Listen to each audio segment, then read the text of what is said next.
Hi, it's Don Giannetti. I'm going to tell you a little bit about some of the images here as we discuss using a light meter. In this particular tutorial, I'm using an ambient meter. That's the dome, also called an incident meter. It's called an incident because it records the light that's incidentally falling on that dome. So this is a shot taken in Chicago, and as you can see, the background is underexposed by at least a stop. In this particular case, it was a stop. So we know that the Sunny 16 rule means that the the sunlight hitting Chicago would be f16 at 1 over ISO, and my ISO was 100.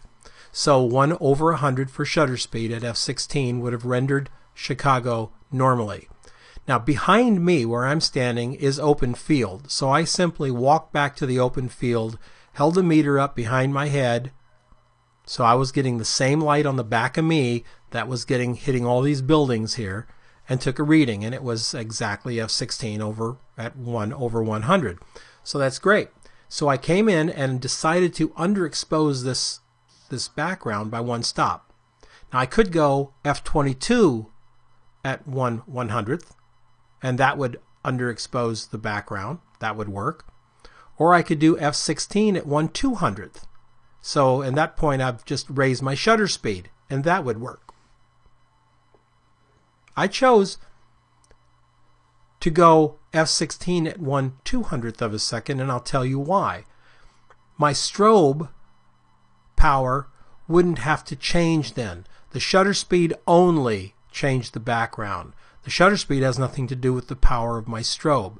So my strobe remained at f16. Had I had to go to f22, the strobe would have had to even be closer to him than it was. And believe me, it's right out of frame right up here. I didn't want to do that. f22, I was at the limit of where I wanted to put my strobe to get the kind of coverage I wanted. Okay? So I went with a faster shutter speed, dropped the back down. Now I took the meter and I just put the meter right here on his face, and then I metered right down on his arm, just like you see me here, right towards the light, towards the camera. The light is right over the top of camera. You can see the glint right there in the eye and the glasses there. And I took a reading here, and then I took a reading here. I wanted to see how much fall off there was. And as it was, there was less than 1/3 of a stop fall off. So his face is 1/3 stop brighter than his arms. What does that tell me? It tells me that his arms aren't going to go too dark. It also tells me that it would be very easy for me to bring the arms, the sleeve tattoos, back up to match his face in Photoshop or Lightroom. Be a piece of cake because I was so close. So then I ended up shooting the photograph at f16 at 1/200th of a second. So I've effectively underexposed the background. I've used my meter both for the ambient light and the strobe light. You have to remember to move your meter back over to strobe when you make that transition. Now this is an interesting shot. This is total side light. And total side light, 180-degree side light, I treat a little bit differently than I treat any other light. Since the light's coming totally from the side, it strikes the face at a much different, a very oblique angle than lights coming from somewhere near camera. In order to get the exposure for this shot, I actually split the difference, and I do the same thing if the light is above a tabletop setup. If it's above and behind, I split the difference, and in this case, I split the difference. I came in this way. I wanted to see how the light would bounce off the dome when it was just a little bit cast towards there. If I turned it towards me, the tendency would be to overexpose for these shadows here, actually giving me more shadow reading on the dome than what I really had in the shot. The dome would be on this side, camera side of her face, not where the light really was hitting her face. So when I do a totally side lit image, I take the meter and I split the difference. I don't turn it towards the light, but I don't turn it exactly towards the camera either. So I did this here, then I turned the meter around and read this area right here, and made sure that this area here on this side match this. Now this is a soft strip light and this is a hard light. You can see the difference in the way the hard light renders along the fingers and how the soft light renders here. It's a little bit different feeling to the light. And I knew that, and that's what I wanted. So that's how I metered that particular light. And again, this is a strobe setting. In my strobe setting, I don't have to worry about my shutter speed very much because it's only the flash of the strobe that I'm recording.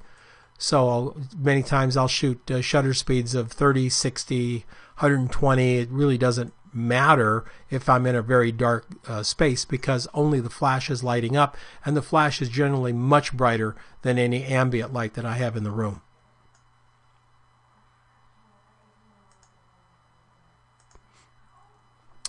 Okay, in this particular shot, I had to do two things.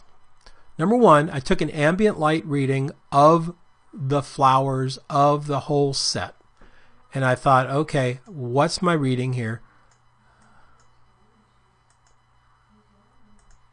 What am I going to do with it?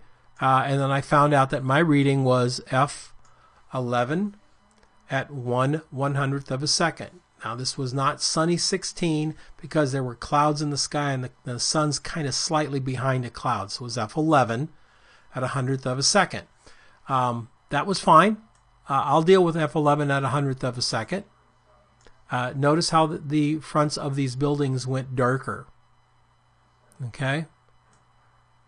Notice how this railing is darker. That's because I decided that f11 at 100th of a second would make this stuff too bright. It also made the clouds too bright. So I said, okay, f11 is the right exposure according to the meter, but it's not the exposure I'm going to use. I'm going to use f16. So I'm using f16. This light is the sun hitting her. This light is a very small softbox. Now to meter the small softbox, since it's coming right from the side, and remember what I said before, I split the difference. I metered it. Sorry, move this one back, move this one up. I metered it like this. I met it just about halfway around. And then the softbox is right there. It's a little bitty small softbox, so it falls off the face. And I made sure that the exposure for the model was f16 because that was the exposure that I was using for the ambient light. Even though the meter said f11. With me? Backlit day in Santa Barbara. You can see the sun casting shadows forward here towards us. So I took a meter reading of the sun with the meter aiming straight up. The sun was behind her. I wanted the meter, see how this rock here looks like the dome? I wanted the meter to be just like the dome. So I held the meter flat to the land with the dome straight up and took a meter reading. That's what gave me my dome looking just like that. I don't have an illustration to use on this, but that's what I did. So I got my ambient light, and then of course I did a test shot of the ambient light. Then I used my meter right here, right under Bree's chin, to get my flash exposure. And in this particular case, I'm using two flashes, one from this angle and one just from camera, very slight fill from camera. So two flashes, and I balanced them to be one stop brighter than the background. So they are f16 and the background is f11. Then I shot at 16. And that darkened the sky up a little bit, underexposed some of this in here, but it gave me a much more dramatic shot than I would have had without it. This is a shot with total natural light, and I had the young man kind of lean over next to the doorway. It was raining outside. Actually, it was raining crazily outside, so I had him lean next to the doorway.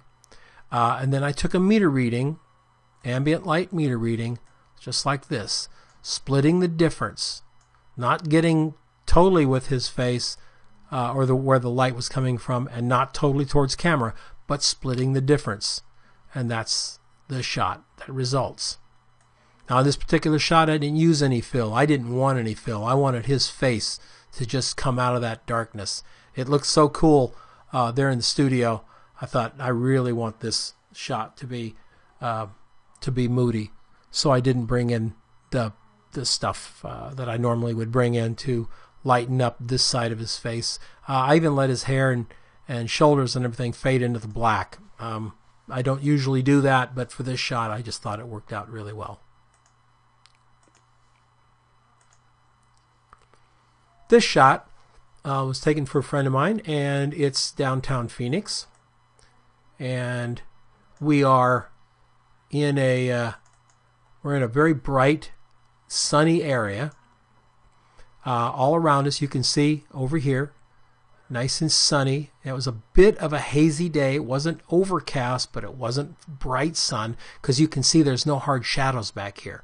But it was a hazy, overcast day, and I thought it would work out very well. So I sat Robin right here at the front of this little restaurant here and used my meter to find out what the difference was between the shadow side of her face and the lit side of her face. Turns out there wasn't much difference at all.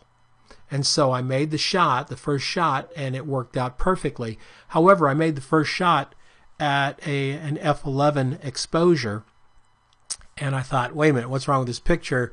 Obviously, instantly my brain went, well, too much depth of field. So I dialed it back to 2.8.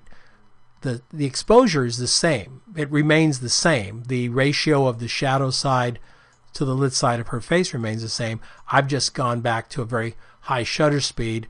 In this particular case, it was a 1200th of a second at 2.8 to capture Robin. She's under a canopy, and this is just natural, soft, diffuse light. This is a beauty shot I did down in Florida. This is all natural light. There's just two white cards, one on each side of the camera. You can see them in the eye right there. Two bright white cards on each side of the camera. Behind her is a very bright sky, bright Florida sky. That's all we did. And I brought the meter in right to her face here, making sure that the dome of the meter didn't get any of that sunlight back here. That's in the frock that she's wearing, in that fur. No light on the fur. That light that's hitting the fur hit the dome. It's totally tucked underneath it, underneath her head. And it gave me that shot right there. So, very simple techniques. This shot is strobe in an umbrella to the left of the model and sun behind her. I stood behind her and took a meter reading with the meter aiming right at the sun. And the reason I break some of my rules sometimes is that the sun was low on the horizon. So I knew I was going to get some fill or some edge lighting here from the sun. I knew that. I mean, and the sun was way down. But I needed to know how bright that was going to be, so I just took a reading. I then put the meter right under her chin and took the second reading with the strobe. And the point of it was to make and balance the strobe umbrella to be the same as what I was getting from back here. So from back here, I was getting f4 at a 30th of a second. Okay, so I know I'm going to shoot the picture at a 30th of a second at f4. So now I fire the strobe, and since my meter's already at a 30th of a second, I just dial the power of the strobe down until the aperture, the f-stop, says f4 on my meter. I leave the shutter speed alone and just move the f-stop. Shutter speed in this particular case was everything, because slightly variation of the shutter speed, I would have changed the way the light hit the edge of her arm, the back of this little jacket, her hair, everything. This is a total studio shot. So what I wanted to do was to bring the ambient light up. So I took my meter and I metered his jacket to find an exposure all over here. That was f4. I wanted the picture to be f4 all over. Okay, So I'm using a very large softbox right to camera left. And that softbox is rendering me an f4 exposure. I then took a grid and put a grid on his face, and I wanted the grid to be f8. So all I did was move the grid in and out until I got f8 on the grid. Why I did that was I now rendered my total ambient on this shot. The darkest anything can be on this shot is 2 stops away